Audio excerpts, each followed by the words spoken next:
Miqtë të Stopit, përshëndetje. Në redaksin tonë është drejtuar qytetari Ardian Rapaj për problematikën e pronës së tij që ndodhet në qytetin e Vlorës. Përshëndetje Ardian. Përshëndetje. Problemi është se toka përreth shtëpisë është marrë nga disa persona padrejtësisht, duke pretenduar se janë pronar.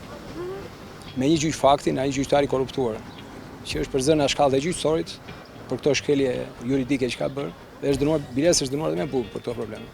Kush ka qenë gjyqtari që ka bërë? Tomor Hoxha. Dhe vendimi është marrë në cilin vit? Në vitin 95, me sa diun, po, në 95. Çfarë dokumentash pretendojnë të kenë zotrinjt mbi këtë pronë përveç këtij vendimi gjykate? Vendimin e kthimit komersimit pronave, që është njohur si pronë, jo konkretisht në zonën ku bëhet fjalë që flasim. Në vitin 2010 ky kërkon ta regjistrojë këtë pronë, këta persona që e kanë marrë padrejtësi që e kanë vjedhur, kërkojnë ta regjistrojnë. Dhe kryeregjistruesi i pasurisë palojshme të Tiranës, Kosho Barka, u ka rrëzuar, duke u argumentuar që është një tokë pa origjin, pa kufitar. Më vonë mbas disa vitesh kjo pronë është regjistruar në mënyrë arbitrare në kadastrin e Vlorës dhe vazhdon ende sot që të jetë në pronësi të tyre. Trullin e posedoni ju? Trullin e posedojmë ne. Fizikisht? Fizikisht, është rrethuar me mur për afër 40 vjetësh. Duke parë të shkelje që është bërë, jam drejtuar gjykatës administrative Lushi.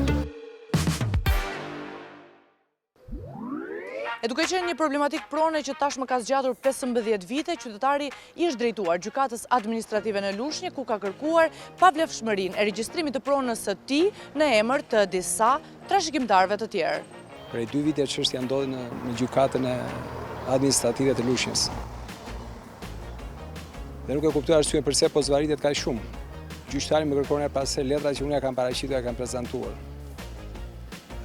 Duke parë të zvaritet të tejskashme nga ana e tij dhe mund të them dhe njanshmërinë, u detyrova që të kërkoj përjashtimin e tij nga çështja ime. Po çuditërisht rrëzohet nga kolegja e tij.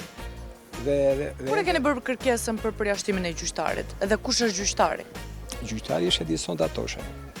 Momentalisht, me sa di dhe me sa jam informuar, është kryetar i kësaj gjykate.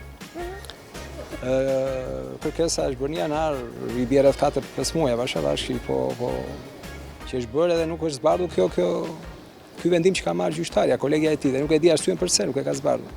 Dhe nuk di arsyeën pse është rrëzuar nga ana e kësaj gjyqtare. Kur e drejta çdo qytetari është që mund të përjashtoj një gjyqtar nëse nuk i duket i përshtatshëm dhe i denj për çështjen që ai ka. Kërkoj që këto seancat të marrin fund dhe të zbardhet sa më shpejt vendimi, të di arsyeën pse e ka rrëzuar kolegja e tij. Kërkesën time për përjashtimin e këtij gjyqtari. Pasi u paraqitëm ne pranë gjykatës administrative të Lushnjës, sigurisht që morëm vendimin e zbardhur të refuzimit të përjashtimit të gjyqtarit nga kjo çështje.